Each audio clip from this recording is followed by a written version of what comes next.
आप प्रवेश कर रहे हैं CNBC आवाज और इबेक्स कैश के शानदार स्टूडियो में। स्वागत है आपका इबेक्स कैश स्टूडियो में और आप देख रहे हैं आज समृद्धि की पाठशाला। जी हाँ, समृद्धि की पाठशाला का अर्थ है कि कैसे हम समृद्ध बने, कैसे हम संपत्ति अर्जित करें और कैसे अपने जीवन को और सुखी और समृद्ध बनाएं। दिवाली के मौके पर हम सब की ये कामना होती कि माँ लक्ष्मी का हमारे घर में निवास हो और हम लोग आगे बढ़ें, तरक्की करें, जीवन में धन दौलत कमाएं, उसका अच्छा उपयोग करें, स्वस्थ रहें, अपनी हेल्थ का पूरा ध्यान दें। तो जब हम समृद्धि कहते हैं तो उसमें धन दौलत से लेकर के आपके स्वास्थ्य और आपके परिजनों की खुशहाली भी शामिल होती है। इसीलिए हमने आज का नाम रखा है समृद्धि की पाठशाला।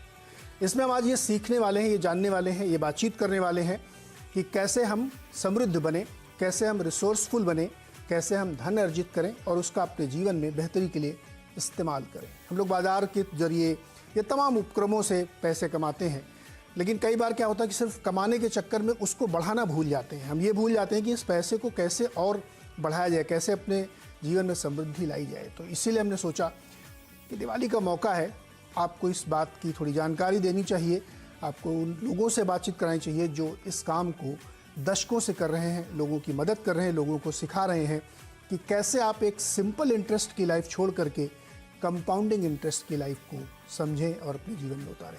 तो बहुत बहुत स्वागत है, दिवाली की ढेर सारी शुभकामनाएं तमाम दर्शकों को जो लोग इस शो को देख रहे हैं और पूरे देश को समृद्ध बनने के लिए समृद्धि की पाठशाला में। परिचय कराएं आपका हमारे मेहमानों से जिनसे आज आप ये सीखने वाले हैं। विशेष मेहमान है आज हमारे साथ डॉक्टर सीमा जैन हमारे साथ हैं, जो फाउंडर और मेंटर हैं स्टॉक प्रो की। 2 दशक से लोगों को सिखा रही हैं, समझा रही हैं कि कैसे आप अपने लाइफ में और आगे बढ़ें, धन दौलत कमाएं, जीवन को ठीक करें। IIT से PhD किया है, मैथ्स और फिजिक्स में पारंगत हैं और उसका प्रयोग स्टॉक मार्केट के ज़रिए सिखाने में करती है। सीमा जी, बहुत बहुत स्वागत है, दिवाली की ढेरों शुभकामनाएं आपको। फिर हमारे साथ हैं प्रबलीन वाजपेयी जी, जो फिनफिक्स नाम की एक कंपनी है जिसकी फाउंडर और CEO हैं। बहुत लंबा अनुभव है, वेल्थ मैनेजमेंट करती हैं, बहुत सारे लोगों को सिखाती हैं और ख़ास तौर पे महिलाओं के बीच में फिनेंशियल लिटरेसी और उनको समृद्ध बनाने में विशेष काम किया है प्रबलीन ने। और बहुत लंबे समय तक इन्होंने कई जगहों पे काम भी किया है और आप अक्सर इनके आर्टिकल नैस्डैक वगैरह में पढ़ते होंगे, जो तरह तरह की विषयों पर ये लिखती रहती हैं। इसके साथ ही मेरे मित्र गुरमीत चड्ढा साहब हैं। गुरमीत साहब जी बहुत लंबा अनुभव रखते हैं, दशकों का, बड़े फंड हाउस में काम कर चुके हैं, कंप्लीट सर्कल के CEO और को फाउंडर हैं। और गुरमीत अक्सर आप हमारे साथ देखते होंगे, बातचीत करते हैं तो हम लोग थोड़ा स्टॉक पे बहुत बात करते हैं, लेकिन आज वो गुण सीखेंगे, वो गुण सीखेंगे जिससे आप अमीर बन सकें, आपसे आप धनवान बन सकें और अपने जीवन को बेहतर बना सकें। आप सबको बहुत स्वागत, दिवाली की ढेरों शुभकामनाएं। तो मैंने सोचा जब इस शो को प्लान करते हुए कि शुरुआत कहाँ से की जाए, तो हमने सोचा इसको 2 हिस्सों में रखते हैं। पहले बेसिक्स समझते हैं कि समृद्ध बनने के लिए क्या करना चाहिए और क्या नहीं करना चाहिए। बहुत सारी आप कॉमन मिस्टेक्स करते हैं, बहुत सारी आप कॉमन चीज़ों को इग्नोर करते हैं, आपसे छूट जाती हैं, उनको आज एक बार रिविजिट करते हैं। तो चूँकि लक्ष्मी का त्यौहार है तो लक्ष्मी से शुरू करना अच्छा रहेगा। डॉक्टर जैन, आपसे शुरू करते हैं। मुझे ये बताइए कि जो बेसिक्स होते हैं हमारे जीवन में इन्वेस्टिंग के, वैल्यू इन्वेस्टिंग के, वो क्या होते हैं? So basically value investing simply means to buy a very good stock, बहुत अच्छे स्टॉक को एक बहुत चीप वैल्यूएशन पे खरीदना। जब वो आपको बहुत रीजनेबल वैल्यू पे अवेलेबल हो, आप उसको तब बाय करिए। It's called value investing. ये वैल्यू इन्वेस्टिंग का मेन मंत्र है। जब बहुत ऊपर चढ़ चुका हो तब नहीं, बट जब बिल्कुल आपको रॉक बॉटम प्राइस पे मिल रहा है और बहुत अच्छा स्टॉक है, तब आप इसमें इन्वेस्ट करिए। और बहुत सारी चीज़ें जो हम देखते हैं, मुझे लगता है वो शायद हम आगे आके बात करेंगे, जैसे मोड्स है, डिफरेंट मोड्स हम बात करते हैं कि कंपनी में मोड होनी चाहिए और कस्टमर की प्रेफरेंस होनी चाहिए और बहुत सारी ऐसी चीज़ें हैं। बट मुझे जो समझ में आता है, जो मेरा अपना अंडरस्टैंडिंग है, वो यही है आज तक का कि वैल्यू इन्वेस्टिंग सिंपली मीन्स कि excellent stock but cheap valuation, that is value investing. Fundamentals have to be very strong. लेकिन सीमा जी, बहुत सारे लोग बड़ा कंफ्यूज हो जाते हैं और जब इतने भारी भारी शब्द यूज़ करते हैं ना, वैल्यू इन्वेस्टिंग करें, फिर कोई कहेगा ग्रोथ वाले स्टॉक्स में पैसे लगाओ। हाँ जी। थोड़ा और समझाइए कि वैल्यू जो होती है वो क्या होती, मतलब क्या होता है उसका? तो वैल्यू सिंपली होती है जो कंपनी के सारे मतलब जो भी वो प्रोजेक्ट्स कर रहे हैं, एसेट्स है, उसका जो एक इंट्रिंसिक वैल्यू आता है, वो कंपनी की एक इंट्रिंसिक वैल्यू। जैसे मैं आपको एक एग्जांपल देती हूँ। जब 2020 में टीसीएस का स्टॉक था, वो करीब 3000 के आसपास या 2500 के आसपास कहीं पे ट्रेड कर रहा था। जब कोरोना की एक लहर आई तो वो एकदम से गिरा था और 1500 पे आया था। 1500 पे वो एक वैल्यू इन्वेस्टिंग थी, मतलब कि लोग वेट कर रहे थे उस समय उस स्टॉक को लेने के लिए और उसमें इन्वेस्ट करने के लिए। या नेस्ले था, उस समय गिरा था, बहुत अच्छा स्टॉक और एक बहुत चीप वैल्यूएशन पे अवेलेबल था, वो वैल्यू इन्वेस्टिंग था। आप देखिए कोई भी स्टॉक आप पिक कर लीजिए, चाहे आप एशियन पेंट्स, नेस्ले, टीसीएस, कोई भी आप स्टॉक पिक करते हैं, गिरा कुछ दिनों के लिए और चला उसके बाद लगातार आज तक चल रहे हैं ये stock. That is called value investing. मतलब आप जब बहुत अच्छा स्टॉक एक बहुत रीजनेबल वैल्यू पे उठाते हैं, उस प्रोसेस को वैल्यू इन्वेस्टिंग कहते हैं। जी। क्योंकि वो आपके अंदर फियर नहीं है कि ये स्टॉक जीरो हो जाएगा, ये फियर आपके अंदर नहीं है। जब वो फियर निकल जाता है और आपको पता है कि आप बहुत अच्छा वैल्यूएशन है, इस इन्वेस्टमेंट को वैल्यू इन्वेस्टिंग कहते हैं। वो होती है इन्वेस्टिंग वैल्यू की, जब आपको कोई बहुत अच्छी चीज़ सस्ते दाम पे मिले। कई बार हम लोग सेल में बड़ी अच्छी जीन्स खरीद लेते हैं, सस्ती मिल जाती है। वो तरीका होता है कि आप वैल्यू की तरफ भागते जब किसी कारण से वो नीचे आता है। चलिए इसको और डिटेल में समझेंगे, लेकिन प्रबलीन के पास चलते हैं। प्रबलीन, हमारे लोगों के जो फाइनेंसेस होते हैं, हमारे जैसे जो यंग लोग होते हैं, करियर की जो शुरुआत कर रहे हैं, 25-30 साल की उम्र होती है, कैसे मैनेज करना चाहिए अपने फाइनेंस? गलतियां करते हैं हम लोग शुरू में, पिक्चर देखना, घूमना, इस पे ज़्यादा फोकस रहता है। तो फाइनेंस को कैसे मैनेज करें? नमस्कार धीरज, पहले तो आपको गुरमीत एंड सीमा को एंड आपके सभी दर्शकों को दिवाली की बहुत सारी शुभकामनाएं। आपने बिल्कुल ठीक बोला, बिकॉज जब हम लोग अपनी इन्वेस्टिंग की या एक फाइनेंशियल लाइफ की शुरुआत करते हैं तो आई थिंक सबसे कॉमन चीज जो देखने को मिलती है, लोग बोलते हैं, वो ये है कि पता ही नहीं चलता कि पैसे कहाँ निकल जाते हैं महीने के एंड में, या 25-26 तारीख तक जैसे बैंक अकाउंट में ऑलमोस्ट आपका नील बैलेंस होने लगता है और बहुत लोग ये रियलाइज ही नहीं करते हैं कि वो कहाँ पे स्पेंड कर रहे हैं। तो कुछ सिंपल रूल्स हैं आई थिंक नीरज, जो हम लोग अगर अपनी जब इन्वेस्टमेंट जर्नी की शुरुआत करें उनको फॉलो कर सकते हैं तो शायद कुछ गलतियों से बचें। थोड़े से बोरिंग होते हैं बट इफेक्टिव हैं। सो आई थिंक इसमें पहला आ जाता है कि थोड़ी सी बजटिंग करना, कि आपको पता हो कि आप कितना कमा रहे हैं और वो पैसा आप खर्च कहाँ रहे हैं। तो चाहे आप जोमेटो को यूज करिए, चाहे स्विगी को, घर में खूब सारी डिलीवरी करवाइए या बाहर जाके मूवी देखिए, पर आपके पास एक अंदाजन अमाउंट होना चाहिए कि मैं अपनी लेट्स से 30,000 की सैलरी है तो उसमें से 6,000 या 10,000 क्या इन सब चीजों पे खर्च रहा हूँ या खर्च रही हूँ, या उससे ज्यादा या उससे कम। सो ओवरऑल बजटिंग, किस बिल में कितना अमाउंट जाता है, उससे नीरज हमें ये पता चल जाता है कि लीकेज कहाँ हो रही है। बिकॉज आई थिंक हम सबके मंथली बजट्स में कुछ ना कुछ लीकेजेस रहती हैं कि पैसा बस वहीं से निकल जाता है, और अगर थोड़ी सी बजटिंग की जाए तो आई थिंक उन लीकेजेस को पकड़ना थोड़ा आसान हो जाता है और उस चीज को हम चैनलाइज कर सकते हैं सेविंग एंड इन्वेस्टिंग की तरफ। इसके अलावा आई थिंक जो एक और इम्पोर्टेंट चीज है कि अपना एक छोटा सा बफर फंड बनाना, कंटिजेंसी फंड। पे चेक टू पे चेक ना जिए, सैलरी आई खर्च दी, फिर सैलरी आ गई, पर अगर वहां कहीं गड़बड़ हो गई तो लोग फंस जाते हैं। एंड आई थिंक कोविड का ये बहुत एक इंपॉर्टेंट लेसन कोविड ने हम सबको दिया है कि लाइफ इज वेरी अनसर्टन। सो 1 साल तक का नीरज आई थिंक बहुत इंपॉर्टेंट है कि जब कोई भी अपनी फाइनेंशियल जर्नी की शुरुआत करे वो, या उसके बावजूद आगे चल के भी साल भर का खर्चा अपने पास हमेशा होना चाहिए एक सेपरेट अकाउंट में, ताकि कोई इमरजेंसी आने पे वो यूज हो सके। उसके अलावा जैसे हम लोग कई बार होता है कि आप कमा 50,000 रहे हैं पर हम जाके आईफोन लेना चाहते हैं 1 लाख का, तो हमने क्रेडिट कार्ड को यूज कर लिया, हम पर्सनल लोन्स ले लेते हैं। सो डिस्क्रिशनरी स्पेंडिंग पे या हॉलीडेज पे credit cards, personal loans, I think उनको अगर थोड़ा सा उनके ऊपर एक लिमिट रखी जाए, वो एक हेल्दी फाइनेंशियल जर्नी में हेल्प कर सकते हैं। एंड उसके अलावा I think very important is Neeraj, again a life cover and a health cover. ये एक नॉन नेगोशिएबल्स है किसी भी इन्वेस्टमेंट जर्नी का। आप चाहे वैल्यू इन्वेस्टिंग करें कल को चल के, ग्रोथ इन्वेस्टिंग, या आप किसी भी स्टॉक में म्यूचुअल फंड से पैसा लगाएं, पर ये जो है कि आपके पास एक लाइफ का कवर होना चाहिए सो दैट आपकी फैमिली सिक्योर है आपके जाने के बाद, एंड एक हेल्थ कवर इन केस आप बीमार पड़ते हैं, कोई एक्सीडेंट हो गया, वो बहुत ज्यादा जरूरी है। Sixth I think most important है कि जितना आप जल्दी शुरुआत करें। मैं आपको यहाँ पे एक एग्जांपल दूंगी नीरज, जैसे बोलिए कि मैंने 10,000 रुपए डालने शुरू किए महीना, एंड वो 10% के कंपाउंडिंग से मैं छोड़ देती हूँ ग्रो करने के लिए। 15 साल में मैंने 18 लाख रुपए डाले होंगे, एंड उसका फाइनल अमाउंट है 10% कंपाउंडिंग करीबन 41 लाख बन जाएगा। और वही चीज अगर मैं जंप करके 20 साल तक छोड़ दूं तो वही अमाउंट मेरा 75 लाख बन जाएगा, उसी 10,000 रुपए की इन्वेस्टमेंट, और मेरा जो इन्वेस्टेड अमाउंट होगा वो सिर्फ 24 लाख होगा। एंड यही चीज अगर हम 25 साल तक ले जाएं तो मेरी सिर्फ 30 लाख की इन्वेस्टमेंट होगी, और जो मेरा फाइनल अमाउंट है वो 1.3 करोड़ के बराबर बन सकता है।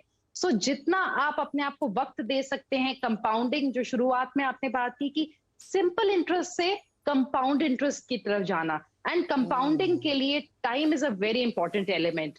सो अगर उस टाइम को आप अपने आप को देंगे इन्वेस्टिंग में, तो it can definitely work wonders. आपने कहा कि आईफोन या कोई भी महंगे आइटम, लग्जरी आइटम में जी, उससे थोड़ा सा टसन बनता है ना, थोड़ा ब्रांड इक्विटी भी बनती है। आईफोन रख के चल रहे हैं तो लोग देखेंगे आसपास दोस्त वगैरह, बिल्कुल थोड़ा सा अपना वो बिल्कुल बनता है ना, वो भी तो जरूरी है कि नहीं जरूरी है? बिल्कुल बिल्कुल, तो थोड़ा सा प्रायोरिटाइज कर सकते हैं। आई थिंक नीरज ऐसा नहीं है कि हॉलीडे ना करें, आज से कपड़े ना पहने या मूवी ना देखें, पर आई थिंक अगर छोटा सा कोई मेरा अपना गोल हो कि मैंने 6 महीने में अपना आईफोन अपग्रेड करना है, तो उसके लिए थोड़े पैसे साइड में रख के जमा करने शुरू किए जा सकते हैं। कुछ छोटा सा सैक्रिफाइस किया जा सकता है, शायद आप होम डिलीवरी कम करवाएं या किसी और चीज को आप पोस्टपोन कर दें। तो आई थिंक आप मुकम्मल जहां तो कभी भी नहीं मिलता। सो आई थिंक थोड़ा सा सैक्रिफाइस तो इम्पोर्टेंट है करना अपनी इन्वेस्टमेंट जर्नी की, स्पेशली शुरुआत में। एंड उसके अलावा अपनी you know I think prioritisation, planning सबसे बड़ी चीज है। प्लान करिए आप। अगर अब हर जरूरी थोड़ी कि हर बार जब आईफोन लॉन्च होगा तो आप वही खरीदेंगे, या कोई भी लग्जरी आइटम कि हर 3 महीने बाद आपको कुछ बदलना है। गुरमीत, आप तो मतलब दिल्ली मुंबई दोनों बड़े शहरों में जबरदस्त तरीके से रहे हैं, क्या मतलब मन में कभी ऐसा नहीं आता कि चलो इस हफ्ते हमने अगर पार्टी नहीं की तो अगले हफ्ते डबल करेंगे, ये जो पैसा इस हफ्ते का बचा ये भी उधर जोड़ के और धुआंधार पार्टी करेंगे, या ये जो पैसा मैंने बचा लिया इसको कहीं इन्वेस्ट कर दें? क्या मतलब कैसे शुरुआत करते हैं आप? बताइए ना, बेसिक्स ऑफ इन्वेस्टिंग क्या है? नीरज जी, हम तो दिल्ली वासी, हम तो रोज पार्टी करने का सोचते हैं। लेकिन प्रवीण ने बहुत अच्छा बोला, हम एक इसमें फॉर्मूला यूज करते हैं, स्टैंडर्ड फॉर्मूला नहीं है, बट एक ये गाइडिंग फोर्स हो सकता है। हम इसे 50-30-20 बोलते हैं बिगनर्स के लिए। 50% आपका नीड्स होना चाहिए, जो आपकी बेसिक एक्सपेंस है, जो हाउस एक्सपेंस है या EMI है या जो ग्रोसरी एक्सपेंस है। 30% आपका नीड्स हो सकता है, जैसे आपके लेजर है, या आईफोन की बात की हमने, या किसी भी हमारे डिस्क्रिशनरी स्पेंडिंग की बात की। और 20% हम बोलते हैं मिनिमम सेविंग करिए, जितना ज्यादा हो उतना अच्छा। उससे आप एक बेंचमार्क बना सकते हैं। और अपने, जैसे प्रवीण ने बात करी थी कि बजटिंग बहुत इंपॉर्टेंट हो जाती है। दूसरा, ये समझना कि मैं टैक्स को बीट कर रहा हूं कि नहीं, बहुत जरूरी है। अदरवाइज क्या होगा, आप ट्रेडमिल पे भागते रहेंगे और कहीं जाएंगे नहीं। तो एक उदाहरण के तौर पे, अगर आपने 1 लाख रुपए मान लीजिए कहीं इन्वेस्ट किया और वो 10% पे भी इन्वेस्ट किया, लेकिन वो सिंपल कंपाउंडिंग ले लिया, तो आपके 20 साल में 4 गुना होंगे। लेकिन अगर आपने 1 लाख रुपए की राशि निवेश करी और 10% 12% कंपाउंडिंग किया, तो वही रकम 8 गुना हो जाती है।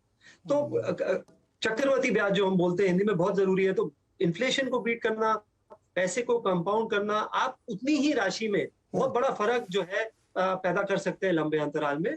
और स्टार्ट उल्टा करिए, स्टार्ट सेविंग से करिए, फिर बॉन्ड्स पे आइए, फिर बाकी चीजों पे जाइए। हम यूजुअली क्या करते हैं, हम जो खर्च हो जाता है उसके बाद जो बचता है उसका सोचते हैं क्या। ओके, तो ये देखो अगेन प्लानिंग वाला इशू सामने आ गया। गुरमीत ने अच्छे समझाया कि प्लान करिए। लाइफ में कुछ भी अनप्लान्ड अगर आप छोड़ेंगे, वो लूज एंड आपको कहीं ना कहीं प्रॉब्लम करेगा। डॉक्टर सीमा, ये बताइए कि जैसे मान लीजिए कोई नया आदमी है, उसने नया लड़का, नई नौकरी लगी, तो एक बड़ा मैंने बचपन नहीं मतलब जब बड़ा हो गया तब मैंने एक फार्मूला पढ़ा था कि अपनी उम्र को आप घटा दीजिए 100 से, जो आए उतना इक्विटी में डालिए, फिर इस तरीके से वो रिस्क वाला प्रोफाइल बनाते हैं। तो आप मान लीजिए 30 साल के लड़के को शुरू करना है, तो वो कैसे कैसे डिस्ट्रीब्यूट करे अपना पैसा? तो मैं सजेस्ट करती हूँ, अगर उसको शुरुआत करनी है तो 50% लार्ज कैप में, 30% मिड कैप में एंड 20% स्मॉल कैप लगाया जा सकता है। बिकॉज जो ये 20% स्मॉल कैप में है, ये एक इसमें ग्रोथ पोटेंशियल होता है, जबकि जो लार्ज कैप है ये आपके वेटेज देता है, ताकि पोर्टफोलियो ज्यादा अप एंड डाउन ना हो, एक स्लो स्पीड से ऊपर या मतलब स्लो स्पीड से चलता रहे। तो जो और इससे भी ज्यादा मुझे क्या समझ में आता है कि उन लोगों को एक सिप अपनी बना लेनी चाहिए। एवरी मंथ, हर महीने जैसी सैलरी आती है, कुछ पोटेंशियल बहुत अच्छे से स्टॉक्स उनको सिलेक्ट करके रखने चाहिए। जैसे मेरा एक बहुत फेवरेट स्टॉक है टीसीएस, तो आप एक टीसीएस ले सकते हैं तो एक स्टॉक ले लीजिए, दो ले सकते हैं तो दो ले लीजिए, छोटा छोटा अमाउंट। जब आपके पास, जैसे आपको कभी, जैसे अभी आई थिंक कवनीन जी बोल रही थी, तो कई बार आपको बोनस मिलता है तो आप घूमने जाने की तैयारी करते हैं, तो एक पार्ट निकाल के आप उसको। और वो एक पॉइंट जो उन्होंने बहुत अच्छा बोला था कि एज इनके साइड में होती है। लाइक जो बच्चा अभी 30-35 साल का है, उसके पास सोचिए 20 साल है अपनी कैपिटल को मल्टीप्लाई करने के लिए और कंपाउंड करने के लिए, और वो भी आई थिंक जो कंपाउंडिंग स्टॉक्स में होती है ना, वो कहीं नहीं होती है। अगर आप बहुत अच्छे स्टॉक पिक कर लेते हैं, उठा लेते हैं, और एक एक दो दो उठाइए, आपको कुछ सोचने की जरूरत नहीं है कि ये एक्सपेंसिव है कि सस्ता है, हाई है कि लो है, बस जस्ट कीप एक्यूमुलेटिंग, धीरे धीरे आप उठाते रहिए, एक दो, जो भी आपको मिलता है, बोनस मिलता है, लेते जाइए और एक्यूमुलेट करते जाइए। आपका क्या काम है, क्लोज योर आइज, बिल्कुल आपको कोई लेना देना नहीं है मार्केट ऊपर जा रहा है कि नीचे जा रहा है। नीचे जा रहा है तो थोड़ा ज्यादा ले लीजिए, और ऊपर जा रहा है तो जो आप रेगुलर आप एक्यूमुलेट करते रहिए। तो जो मैंने आपको बोला कि अगर आपकी उम्र 30 इयर्स है, तो आप 50% अपना जो भी कैपिटल है, लेट्स से आप 10,000 रुपए आज की डेट में इन्वेस्ट कर रहे हैं, 5,000 आप लार्ज कैप में, 2.5 से 3,000 आप लगाइए मिड कैप में, और जो रिमेनिंग अमाउंट है 2,000 वो आप स्मॉल कैप में लगा सकते हैं। ये मेरा डिवीजन होगा। नहीं, ये बिल्कुल आप सही कह रही हैं। ये बहुत ही, मतलब ये जो ज्ञान आप लोगों को मिल रहा है ना, इसको आप बहुत ध्यान से सुनिएगा। बहुत बड़ी बात, ये सब चीज़ें आपको मतलब कई जगहों आपने पढ़ी होंगी, लेकिन आप गौर नहीं करते। आप इसको सीख लेंगे ना, तो आप सचमुच जो समृद्धि की इस पाठशाला ना, इससे आपको सीख के जाएंगे। प्रवीण, ये बताइए कि जैसे 100 रुपये हमने कमाए, मैं मान के चलता हूँ कि 30% के टैक्स ब्रैकेट में फंदा आ रहा है, तो 33 रुपये तो खजाने में चले जाएंगे सरकार के। अब मेरे पास बचे 67 रुपये। अब 67 रुपये में कैसे प्लानिंग करें, थोड़ा ये समझाइए। थोड़ा सा ईज के लिए हम लोग मान के चलते हैं कि 100 रुपए उसके पास बचे हैं नीरज, ताकि डिवीजन इजी हो जाए। तो सबसे पहली इंपॉर्टेंट बात ये आई थिंक इन्वेस्टमेंट जर्नी की समझने की, कि ना एक पहिए पे चलना वो होता है ना, यूनिसाइकिल, उसको चलाना बड़ा मुश्किल है। 2 पहिए पे भी गिरने का डर ज्यादा है, तो जितने ज्यादा पहिए होती स्टेबिलिटी रहेगी। तो एसेट एलोकेशन को शुरू से ही फॉलो करें, यानी कि आप डिफरेंट एसेट क्लासेस में अपना पैसा लगाएं। गोल्ड भी इंपॉर्टेंट है एक सर्टेन मात्रा में, फिक्स्ड इनकम भी इंपॉर्टेंट है। बहुत लोगों को लगता है कि रिटर्न्स कम as compare to equity, but stability के लिए फिक्स्ड इनकम भी बहुत जरूरी है, इक्विटीज भी जरूरी है। एंड ऑफ कोर्स इंडियंस का बहुत प्यार रियल एस्टेट में तो है ही है, जो हमारी आरबीआई की रिपोर्ट हमें बताती है। और अब जो 5वां नया निकल के आ रहा है, ऑफ कोर्स क्रिप्टो करेंसीज, वो तो एक I think the new found love बहुत सारे इन्वेस्टर्स का है। बट इम्पॉर्टेंट ये है कि अपनी एज के हिसाब से, अपनी गोल्स के हिसाब से, रिस्क एपेटाइट के हिसाब से नीरज अपनी प्लानिंग करने के बाद अपने एसेट एलोकेशन को वर्कआउट करना बहुत जरूरी है। कि ऐसा भी हो सकता है कि somebody at 60, जैसे जो हम 100 माइनस आपके एज का रूल है, ये हम एक थंब रूल जरूर लेके चलते हैं, पर personal finance is again very personal. तो हर आदमी की या औरत की जो भी इन्वेस्टमेंट कर रहे हैं एज एन इन्वेस्टर, उनका ये रेशो डिफरेंट हो सकता है। पर ब्रॉडली हम ये लेके चलते हैं कि 100 minus your age of course can go into equities, यानी कि ग्रोथ एसेट जो आपकी इन्फ्लेशन को बीट कर सकता है एक अच्छे अमाउंट से। गोल्ड आपको देगा वो स्टेबिलिटी जो किसी भी जियोपॉलिटिकल टेंशन के चलते, कल को कुछ इलेक्शंस ऊपर नीचे हुए, हमारे बॉर्डर्स पे कोई प्रॉब्लम होती है, या जैसे हमने कोविड के टाइम पे देखा, last year gold was up by about 31%। तो gold again 5 to 10 to 15% depending on the persons overall portfolio, उनका क्या है आगे के गोल्स, उसके हिसाब से। एंड फिक्स्ड इनकम नीरज, यहाँ पे मैं स्ट्रेस करूंगी कि लॉन्ग टर्म के लिए जैसे अपना ईपीएफ हो गया, पीपीएफ हो गया, इनको चुने, पर नियर और मीडियम टर्म गोल्स को ना भूलें। बहुत लोग होते हैं दे गो ओवरबोर्ड ऑन इक्विटीज, और अपने थोड़े करीबी गोल्स के लिए उन लोगों ने ज्यादा केटर नहीं किया होता। यहाँ पे debt mutual funds I think they become a very good instrument, इसका डेफिनेटली यूज करें। एंड उसके अलावा जो थोड़े रिस्की एसेट्स हैं उसमें तो बिल्कुल देख संभल के ही डालें अगर किसी को इंटरेस्ट आता है थिंग्स लाइक क्रिप्टो करेंसीज में। नहीं, बिल्कुल आपने सही कहा। एसेट एलोकेशन बहुत इंपॉर्टेंट फैक्टर है कि आपका डेट में, रियल एस्टेट में, गोल्ड में, इक्विटीज़ में भी म्यूचुअल फंड और डायरेक्ट इक्विटी में कितना होना चाहिए ये सीखना जरूरी है, क्योंकि सारा पैसा आप एक जगह नहीं लगा सकते, आपको एलोकेट करना पड़ता है। अच्छा गुरमीत, एक चीज़ बताइए मुझे, हम लोग हमेशा कहते हैं कि never try to time the market, बाजार को टाइम करने की कोशिश मत करिए, इसका क्या मतलब होता है? नीरज जी, हमने ये देखा है बहुत बार कि टाइमिंग के दो एस्पेक्ट होते हैं, एक एंट्री, दूसरा एग्जिट। या अगर आप निकल रहे हैं बाहर बाजार से, देखते कि महंगा है तो आप एग्जिट करेंगे और फिर री एंट्री, बहुत मुश्किल है। बहुत सारे एक्सपर्ट्स आपको ये बात बताएंगे। इसमें हमने ना कुछ स्टडी करी नीरज। अगर तो आप ट्रेडर है, अगर तो आप इक्विटी में ट्रेडिंग पॉइंट ऑफ व्यू से आते हैं और आपको एक डायरेक्शनल कॉल लेना है, तो मैं मानता हूँ टाइमिंग जरूरी है, और वो एक अलग स्किल है, उसको हम लॉन्ग टर्म इन्वेस्टमेंट्स में नहीं देख सकते। हमने एक डेटा निकाला कि अगर किसी ने निफ्टी में पैसा लगाया हो, हम बोलते हैं जो ये वाला बुल मार्केट है ये 2003 से 2007 की साइकिल जैसा है। बहुत बहुत एक्सपर्ट्स को आपने सुना होगा, 2003 से 2007 की साइकिल में सेंसेक्स जो है वो 5,000 का 21,000 हो गया। जनवरी 2008 में सेंसेक्स 21,000 था, अपने पीक पे था। अगर आपने तब एसआईपी चालू की होती और निफ्टी में पैसा डाला होता, इंडेक्स फंड लिया होता निफ्टी का, तो आपका रिटर्न आज लेटेस्ट रिटर्न आपका 14.4% होता। और यही आपने एसआईपी चालू की होती सितंबर 2008 में, जब लीमन क्राइसिस हुआ था और सेंसेक्स 9,000 के भी नीचे आ गया था, तो आपका रिटर्न होता 15% के आसपास। तो केवल आधे प्रतिशत का फर्क है इन 13 साल में, अगर आपने एसआईपी सिर्फ निफ्टी फंड में की हो। तो हमारा कहने का मतलब यह है कि लंबे समय में ये जो टाइमिंग वाला एस्पेक्ट है, ये रिटर्न को बहुत बहुत मामूली कर देता है, अंतर बहुत कम कर देता है। इनफैक्ट एक और स्टडी है कि अगर आपने सेंसेक्स के 20 सबसे अच्छे दिन मिस कर दिए, मान लीजिए सेंसेक्स का रिटर्न पिछले 20 साल का 13-14% है, और आपने 20 सबसे अच्छे दिन मिस कर दिए, तो आपका रिटर्न मुश्किल से 3 या 4% रहता है। तो 20 अच्छे दिन कौन से होंगे कहना किसी को नहीं पता है। जब कोविड हुआ था मार्च में, मुझे एक भी आप एक्सपर्ट बताइए जिन्होंने 18,000 निफ्टी बोला। अभी सब 20,000 25,000 की बात करते हैं। तो मोमेंटम इन्वेस्टिंग से ज्यादा फर्क पड़ता नहीं है, अनलेस एंड अनटिल आप ट्रेडिंग माइंडसेट के हैं, वहां पे ये चीजें इंपॉर्टेंट है। सेकंड, जैसा प्रवीण ने बोला, अपने गोल के हिसाब से एग्जिट भी करना सीखो। मान लीजिए आपने कोई निवेश किया, वो आपने निवेश किया बच्चों की शादी के लिए, और वो नजदीक आ रही है और आपका गोल अचीव हो गया, तो फिर आप ग्रीड मत रखिए। वो बहुत इंपॉर्टेंट है, वो एस्पेक्ट कोई कवर नहीं करता है। हम लॉन्ग टर्म कंपाउंडिंग बोलते हैं, तो जैसे ही आपका गोल नजदीक आता है, उस टाइम पे रीबैलेंसिंग करना भी बहुत आवश्यक है। करेक्ट, ये मैं रीट्रेट कर देता हूं कि अगर आप लंबे समय के लिए इन्वेस्ट कर रहे हैं तो टाइम करने की बहुत कोशिश मत करिए, क्योंकि एंड रिजल्ट में बहुत फर्क नहीं पड़ता है, और वो सबसे अच्छे दिन कौन से होंगे ये पता कर पाना बहुत मुश्किल का लगभग नामुमकिन है।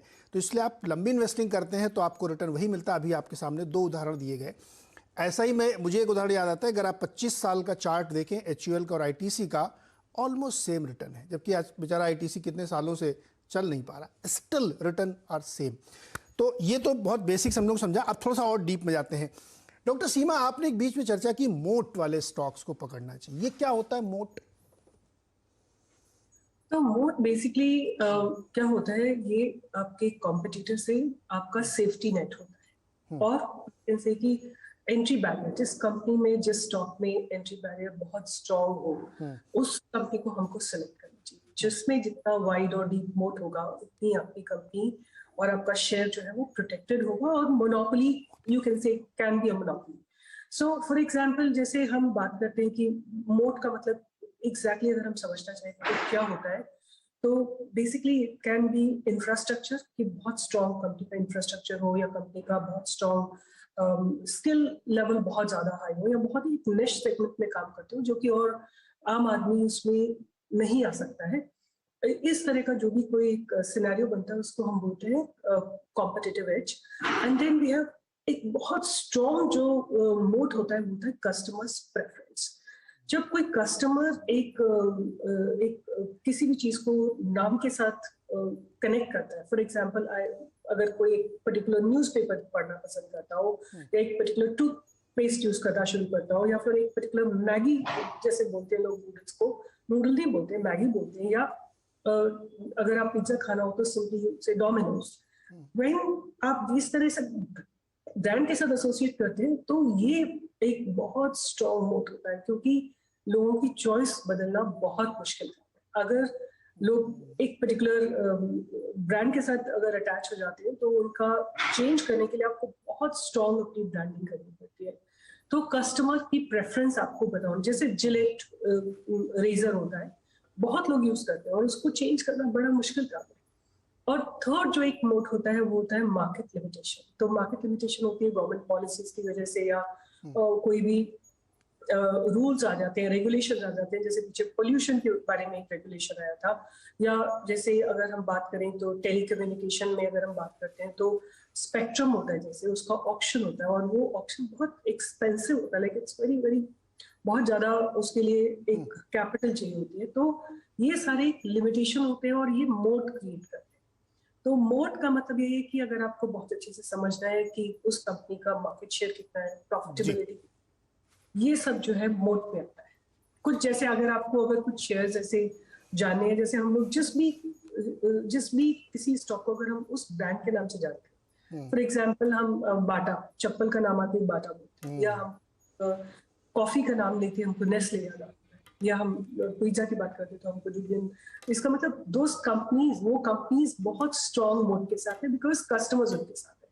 जैसे अभी लेटली पतंजलि, बहुत सारे कस्टमर्स साथ हैं, सो ये बहुत स्ट्रॉन्ग मोट है।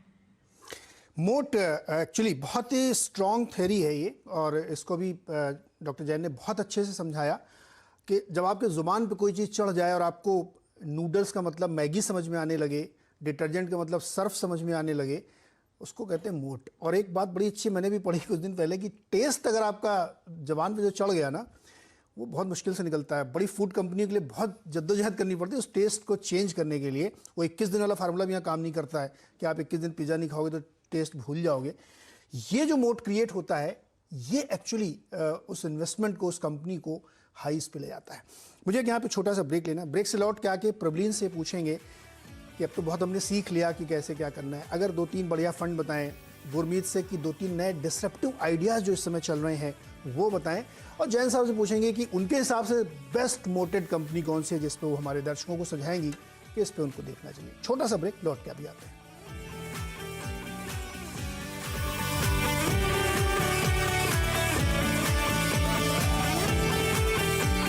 कर रहे हैं दिवाली के मौके पे कि कैसे लक्ष्मी जी का आह्वान किया जाए, और कोशिश ये होनी चाहिए कि वो फिर हमारे घर से कभी जाए नहीं। तो हमारे साथ बहुत ही एमिनेंट लोग जुड़े हुए हैं जो आपको ये पाठशाला में सिखा रहे हैं कि कैसे आपको अपनी फिनेंसेस को प्लान करना है और कैसे समृद्धि की ओर कदम बढ़ाना है। प्रबलीन, हम लोगों ने काफ़ी बातचीत की, काफ़ी समझ लिया कि कैसे फिनेंस मैनेज करना है, अपने पोर्टफोलियो कैसे ठीक करना है, अपनी एज के हिसाब से कैसे चीज़ों को एडजस्ट करना है। चूँकि आप म्यूचुअल फंड को बहुत अच्छे से समझती हैं, तो 1-2-3 बताइए ना बढ़िया से फंड जो हमारे जो नए निवेशक है जो शुरू करना चाहते हैं वो उसमें अपना इंटरेस्ट दिखाएं। जी नीरज, 3 स्ट्रैटेजीज को मैं डिस्कस करना चाहूंगी। आई थिंक जो पहली है वो है एक पैसिव अप्रोच, और क्योंकि निफ्टी 50 हमारा बेंचमार्क इंडेक्स है जो इंडियन मार्केट्स को एक्चुअली रिप्रेजेंट करता है, तो निफ्टी 50 हमारा पेरेंट हो गया। उसी का एक थोड़ा सा डिफरेंट वर्जन है जिसको हम निफ्टी इक्वल वेटेड इंडेक्स कहते हैं। यानी कि जैसे निफ्टी 50 में तो जो कंपनी मार्केट कैप में जैसे बड़ी होती चली जाती है उसका वेटेज बढ़ता चला जाता है। जो हमारा निफ्टी इक्वल वेटेड है उसमें 50 कंपनियां, चाहे उनका कुछ भी मार्केट कैप हो, उनको 2% का ही वेटेज मिलेगा। तो इस स्ट्रैटेजी को फॉलो करने का ये फायदा है कि एक तो ये as mutual funds, as a index fund ये अवेलेबल है इन्वेस्टर्स के लिए। उनको एक्सपोजर मिल जाता है इंडिया की टॉप 50 कंपनीज में, और एक इक्वल मात्रा में एक्सपोजर मिलता है। और यहाँ पे नीरज जो कॉन्सेंट्रेशन है, जैसे वरना हम देखते हैं कि हमारी टॉप 3 या 4 कंपनीज में ही 30% एलोकेशन हो जाता है इंडेक्स का, वो नहीं है। तो एक कंसंट्रेशन हमारा कम हो जाता है, और एक अच्छा मिक्स मिलता है हमें वैल्यू और ग्रोथ इन्वेस्टिंग का।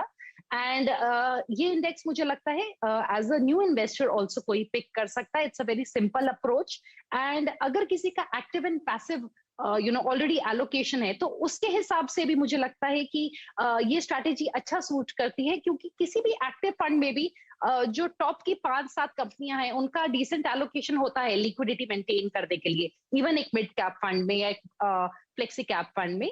तो यहाँ पे मुझे लगता है जो इक्वल वेटेड स्ट्रैटेजी है उससे आपका ओवर एक्सपोजर भी नहीं होता है कुछ नामों को, एंड एक डिसेंट अप्रोच बनती है। ये strategy DSP, HDFC and ABSL के इंडेक्स फंड्स के द्वारा भी अवेलेबल है इन्वेस्टर्स को।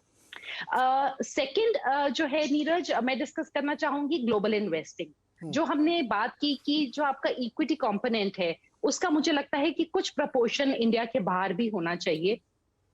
अगर हम क्लाउड कंप्यूटिंग की बात करें तो क्लाउड कंप्यूटिंग 2021 में करीबन 332 बिलियन की मार्केट उसका जो साइज है वो होगा, और ये 2030 तक करीबन 1620 यानी कि 1620 बिलियन डॉलर्स के बराबर होगा क्लाउड कंप्यूटिंग अकेला।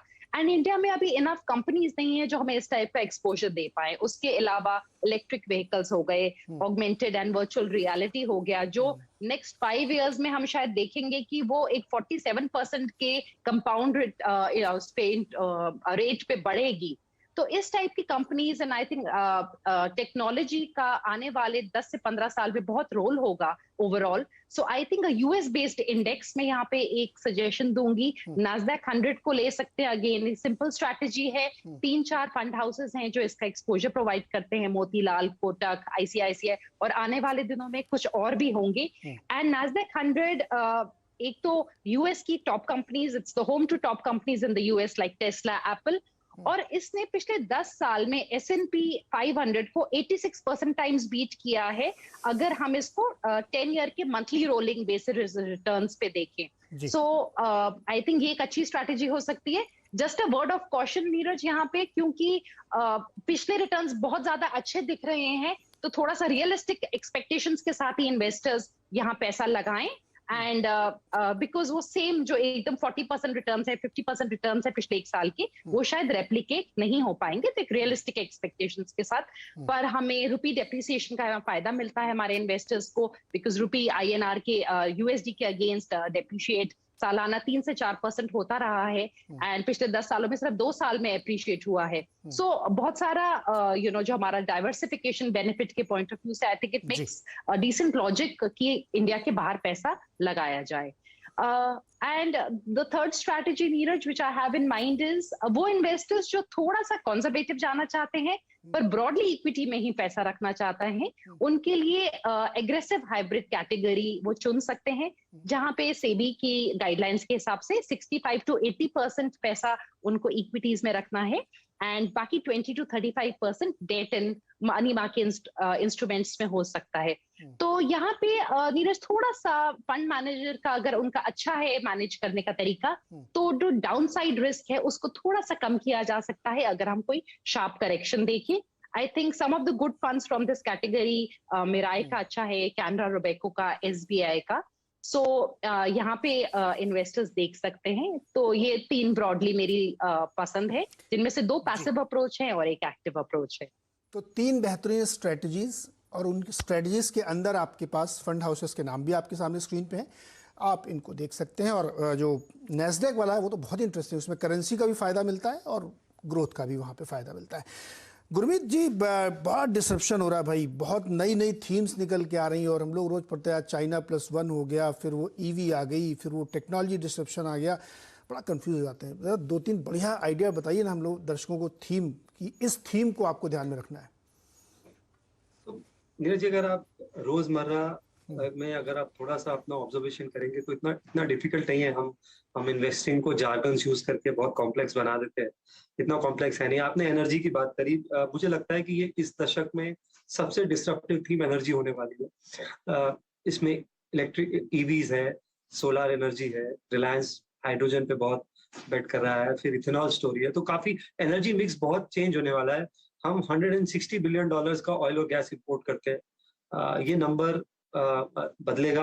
इंडिया का एनर्जी कंजम्पशन पर कैपिटा भी बदलेगा, और इसमें बहुत अपॉर्चुनिटीज है। आपने देखा होगा रिलायंस ने करीबन 75,000 करोड़ का केपेक्स अनाउंस किया जब ग्रीन कॉम्प्लेक्स और गीगा फैक्ट्रीज अनाउंस करी उस अपने AGM में।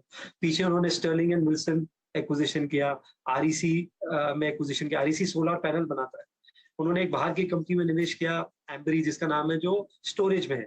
तो वो पूरा इकोसिस्टम को इसमें कोशिश कर रहे हैं। फिर कुछ प्लेटफॉर्म्स हैं जहाँ पे एनर्जी का ट्रेडिंग शुरू हो गया, जैसे अदर कमोडिटीज का शुरू होता है, जैसे आईएक्स का बहुत चर्चा होती है आजकल। जो मार्केट डिस्पैच इकोनॉमिक फेस है, एमपीईबी बोलते हैं हम इसे, इसका फेस 1 गवर्नमेंट कहती है हमें एक country, 1 nation, 1 grid, 1 frequency, 1 price. इससे बहुत ज्यादा बदलाव आने वाला है। बहुत इलेक्ट्रिसिटी का जो खरीद बेच है वो एक डिफरेंट तरीके से होगी। पीपीए मॉडल से हम मार्केट प्लेस मॉडल में जाएंगे। फिर एक इथेनॉल स्टोरी है जिसमें हम मिक्सिंग कर रहे हैं, जिसमें बहुत सारे प्लेयर्स पार्टिसिपेट कर रहे हैं। तो ये एक बहुत इंटरेस्टिंग थीम है। इसमें आप EV company, solar company, Tata power अगर आप देखेंगे 2025 में बात कर रहा है कि हमारा 60% जो पोर्टफोलियो होगा रिन्यूएबल्स से होगा। वो ईवी चार्जिंग स्टेशन भी लगा रहा है। तो ये एक बहुत, मुझे लगता है, इंटरेस्टिंग स्पेस होने वाला है। दूसरा स्पेस फाइनेंशियलाइजेशन ऑफ सेविंग्स है। आपके जैसे एंकर, आप देखिए कल त्योहार है, फिर भी हम शाम तक लगे हैं लोगों को जागरूक करने में। तो आप देखिए पिछले क्वार्टर में 75 लाख डीमैट अकाउंट खुले हैं, जिसमें से 68 लाख केवल सीडीएसएल ने खोले। ये एक तरीके का रेवोल्यूशन है मेरे हिसाब से। जी, मैंने इस गति से रिटेल इन्वेस्टर्स को मार्केट में आते अपने 15-20 साल में नहीं देखा है करियर में स्टॉक मार्केट के। इसमें बहुत सारे प्लेयर्स को बेनिफिट होगा। म्यूचुअल फंड अगर आप देखिए, आप टोटल डीमैट देखिए 6 करोड़ है। हिंदुस्तान में 100 करोड़ बैंक अकाउंट है, 75 करोड़ हमारे स्मार्टफोन्स है, तो और 6 करोड़ डीमैट अकाउंट है। तो आप देखिए इसमें कितना स्कोप है ऊपर जाने का। म्यूचुअल फंड की प्रबलीन ने अभी बात करी एक्टिव और पैसिव स्ट्रेटजी की, सिर्फ 3.5 करोड़ यूनिक इन्वेस्टर्स है। एलआईसी अकेले के पास 31 करोड़ यूनिक कस्टमर्स है। तो insurance companies, asset management companies, depositories, ये इसके बेनिफिशियरीज होंगे। ज्यादा से ज्यादा सेविंग जो है वो फाइनेंशियल एसेट्स में जाएगी। तीसरी थीम जो मुझे बहुत अच्छी लगती है, जिसके बारे में केके मिस्त्री जी और दीपक पारेख जी ने, हाउसिंग रिवाइवल। हाउसिंग में हमें बड़ा रिवाइवल देखने को मिल रहा है। जिसके 2 बेडरूम है वो 3 बेडरूम में जाना चाहता है, जो किराए पे वो अपना मकान लेना चाहता है, सबको ज्यादा स्पेस चाहिए। तो कोविड ने एक ये बहुत बड़ा डिस्ट्रप्शन किया है कि वर्क फ्रॉम होम या वर्क फ्रॉम एनीवेयर जिसे हम कहते हैं, ब्याज दर 6.5% है। तो जो भी सेक्टर्स हाउसिंग से लिंक्ड है, करीबन 50 सेक्टर्स हाउसिंग से लिंक्ड है, जिसमें paint, cement, wires, cables, sanitary ware सब कुछ आता है। हाउसिंग ब्याज दर जो है वो लोएस्ट है। मैंने 6.5% होम लोन, अगर आप देखेंगे जो आपने बात करी, जो 30% टैक्स ब्रैकेट में आता है, मैंने कैलकुलेशन करी थी, अगर आप 40 लाख तक का लोन लें तो वर्चुअली आपके लिए टैक्स मतलब कॉस्ट फ्री है, और उसमें आपको कोई एक्स्ट्रा कॉस्ट नहीं लगती अगर आप टैक्स बेनिफिट्स का फायदा उठा सके। तो मुझे लगता है कि ये जो हाउसिंग का रिवाइवल है, आज एसबीआई के रिजल्ट आए, आपने देखा, उनकी होम लोन की बुक 5 लाख करोड़, वो 10 लाख करोड़ होम लोन की बुक की बात कर रहे हैं अगले 4 से 5 साल। 1000 कस्टमर रोज होम लोन ले रहा है एसबीआई से। तो मुझे लगता है ये बहुत बड़ी, ये 3-4 थीम्स, जैसे मैंने आपको बताया, energy mix, financialisation of savings, housing, ये हमारे आसपास है, हम ऑब्जर्व कर सकते हैं। ये बड़ा डिस्ट्रप्शन कर रहे हैं, बड़े डिस्ट्रप्शंस हैं, और एक्चुअली बहुत चेंज हो रहा है कोविड के बाद से, और बड़े बड़े चेंजेस हुए हैं। तो उनमें इन थीम्स को आप देख सकते हैं, जहां पे बहुत सारी गेम चेंजर चीज़ें हो रही हैं। डॉक्टर जैन, आपने मोड की बात की और बहुत मुझे इंटरेस्टिंग थ्योरी लगी। आप बताइए 2-3 बहुत ही सुपर मोटेड थीम्स अगर आपके दिमाग में आ रही हैं तो। So, one point that I also would like to, मैं यहाँ पे मेंशन करना चाहूँगी कि जिस भी कंपनी में हम मोड ढूंढते हैं, उसमें हमको एक बहुत इंपॉर्टेंट कॉन्सेप्ट को ध्यान रखना है, which is called value migration. ऐसी कंपनी जो अपने कस्टमर्स की प्रेफरेंस को ध्यान रख के इवॉल्व हो रही हो, मतलब चेंज कर रही हो, ऐसी कंपनी में हमको इन्वेस्ट करना चाहिए, बिकॉज वो कंपनी फ्यूचरिस्टिक है। मतलब उसके फ्यूचर प्लान्स है कि हम कस्टमर की चॉइस के साथ अपने आप को बदलेंगे। जैसे मैं आपको कुछ एग्जांपल देती हूँ, टाटा मोटर्स ने अभी अपना इलेक्ट्रिक व्हीकल का सेगमेंट डेवलप कर रहे हैं, वो लॉन्च करने वाले हैं। या जैसे हम बात करें एसबीआई, उन्होंने एसबीआई कार्ड लॉन्च किया, बिकॉज ये जानते हुए कि अब ज़्यादा से ज़्यादा लोग जो है डिजिटली ट्रांजैक्शन करना चाहते हैं। तो ये वैल्यू माइग्रेशन को, और या जो कंपनी अपने रिसर्च डेवलपमेंट में ज़्यादा पैसा खर्च करेगी कस्टमर की प्रेफरेंस को ध्यान में रखते हुए, वो कंपनी बड़ा फील करेगी। तो जो 2-3 स्टॉक मेरे ध्यान में आते हैं इस तरह को ध्यान रखते हुए, एक तो एसबीआई कार्ड मुझे बहुत अच्छा लगता है, बिकॉज कोई दूसरा स्टॉक नहीं है जो उसको कंपेयर करे, कॉम्पीट कर सके। इंडिया में एज नहीं है, ऑफ कोर्स इंटरनेशनल तो हमको पता है वीजा एंड मास्टर कार्ड, और ये दोनों मेरे इंटरनेशनली बहुत फेवरेट स्टॉक्स हैं, पर्टिकुलरली वीजा। मैं अपने बेटे के थ्रू उसमें काफ़ी इन्वेस्ट करती हूँ। और दूसरा जो स्टॉक मुझे लगता है इस समय जो कि हाई मोड में है, एक अभी जो मिस्टर सिंह बात कर रहे थे with respect to the housing revolution, मुझे उसी से रिलेटेड एक स्टॉक मैंने ढूंढ के रखा हुआ था फ्रॉम इस दिवाली से अगली दिवाली तक के लिए, एंड ये स्टॉक है Aptus value housing finance limited. ये स्टॉक के valuations are very very cheap, बहुत अच्छे रीजनेबल वैल्यूएशन है और फंडामेंटल्स बहुत स्ट्रॉन्ग है, एक्सट्रीमली स्ट्रॉन्ग फंडामेंटल्स, और इसमें एफआईएस की बहुत जबरदस्त होल्डिंग है। और आई थिंक ये किसी के रडार पे नहीं है, मुझे समझ में नहीं आता क्यों नहीं है, बट बहुत अच्छा स्टॉक है। और जो मिस्टर सिंह जिस बारे में बात कर रहे थे कि इतने सारे हाउसिंग और हाउसिंग चेंज लोग करना चाहते हैं अपने, उसको ध्यान रखते हुए मुझे लगता है कि ये बहुत अप्रोप्रिएट स्टॉक होगा फॉर वैल्यू क्रिएशन। ये एक एप्टिस वैल्यू हाउसिंग, ये एक मेरा फेवरेट स्टॉक है। और मैंने बोला जैसे मुझे टीसीएस बहुत पसंद है, और एक और स्टॉक जो कि बहुत कस्टमर सेंट्रिक है वो है एशियन पेंट्स, क्योंकि एशियन पेंट्स का सारा concept he based on customers. Like वो आप उनको आप कलर बताइए, सुबह उनके पास नहीं होगा बट शाम तक वो आपको डिलीवर कर देंगे। तो इस तरह की जो कंपनी है जो अपने कस्टमर की प्रेफरेंस को ध्यान करती है और उसी के अराउंड काम करती है, वो कंपनी डेफिनेटली बहुत आगे जाएगी। तो जैसे मैंने आपको बोला एसबीआई कार्ड एक बहुत मेरा पसंद का स्टॉक है, फिर Asian paints and TCS, and एक मैंने आपको एप्टिस हाउसिंग फाइनेंस कंपनी, ये मुझे बहुत अच्छे लगते हैं। तो ये कुछ आइडियाज़ जो हम लोगों ने डिस्कस किए बेसिक थीम्स पे हम लोगों की, आइडिया ये था कि आपको पहले समझाएं कि वैल्यू इन्वेस्टिंग क्या होती है, फाइनेंस कैसे मैनेज करें, अर्ली स्टेज में कैसे इन्वेस्टिंग शुरू करें, जो गुरमीत बार बार इंसिस्ट कर रहे हैं कि अगर आप समय देंगे ना मार्केट को तो आपको फिर वो समृद्ध बनाएगा, बहुत पैसे आपको कमा के देगा। और इसके 20 स्टोरीज आप सुनते होंगे कि एक शेयर 5 रुपये में ख़रीदा था, वो 6000 गुना हो गया। बजाज फाइनेंस के बड़ा पॉपुलर एग्जाम्पल्स इससे दिए जाते हैं। तो बेसिक आइडिया इस शो का क्या था हमारा, कि हम आपको ये समझाने की कोशिश करें कि कैसे आप सही अप्रोच के साथ, कॉन्फिडेंस के साथ, समझदारी के साथ मार्केट में अप्रोच करें। ये टूल्स हैं कि आप म्यूचुअल फंड के थ्रू जाते हैं, डायरेक्ट इक्विटी में जाते हैं, किस एसेट क्लास में जाते हैं, लेकिन टाइम स्पेंड करना और समझदारी के साथ निवेश करना, ये एक आइडिया होता है जो हम हर दिवाली के आसपास इस तरीके की एक चर्चा करते हैं, जिसमें एजुकेट करने की हम कोशिश करते हैं और समझाने की कोशिश करते हैं कि कैसे आपको है। बहुत थोड़ा समय बचा है, 30 सेकंड में आप लोगों को और देता हूं। एक ऐसा गुरु मंत्र दीजिए हमारे निवेशकों को जो उनको हमेशा याद रखना है, या इसका एंटीथेसिस होता है कि जो उनको जीवन में कभी नहीं करना है। गुरमीत, आपसे शुरू करते हैं। नीरज जी, प्रोसेस पे बहुत ध्यान दीजिए। हम बहुत समय स्टॉक सिलेक्शन पे, क्या लेना है उस पे लगाते हैं, कितना लेना और कितने समय रखना है इस पे फोकस कम रखते हैं। आज जो भी बड़े इन्वेस्टर बड़े हुए हैं वो किसी भी स्टॉक को 3 महीने में बेच के बड़े नहीं हुए हैं, उसे 2-3 दशक रख के बड़े हुए हैं। टाइम पे फोकस करिए और वॉलेटिलिटी को अपना दोस्त समझिए। जब भी वॉलेटिलिटी आएगी आपको अपॉर्चुनिटीज देगी। जब भी बाजार वन वे जाएगा, या तो एक्सट्रीम ग्रीड क्रिएट करेगा या एक्सट्रीम फियर क्रिएट करेगा।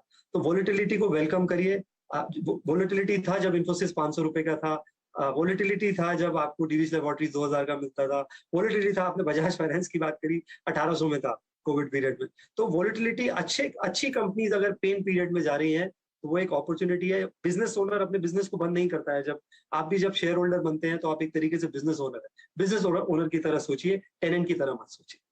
जी प्रबलीन जी, एक गुरु मंत्र, सीक्रेट सक्सेस का। जो गुरमीत ने बोला है, पहले तो बिल्कुल आई 100% अग्री जो उन्होंने बोला है, इसलिए मैं अब कुछ और बोलूंगी। बट यस, उतार चढ़ाव से डरना नहीं है, क्योंकि फेयर वेदर फ्रेंडली बनना है। दुख के समय अपनी इन्वेस्टमेंट को नहीं छोड़ना है। जब प्रॉब्लम है मार्केट में, you have to stick to it. But एक जो मुझे लगता है गलती मैं यहाँ पे एक्चुअली बोलना चाहूंगी नीरज जी, वो ये है कि रिसेंसी बायस, पिछले थोड़े समय का रिटर्न देख के इन्वेस्टमेंट डिसीजन ना लें। आई थिंक वो एक बहुत इंपॉर्टेंट चीज है।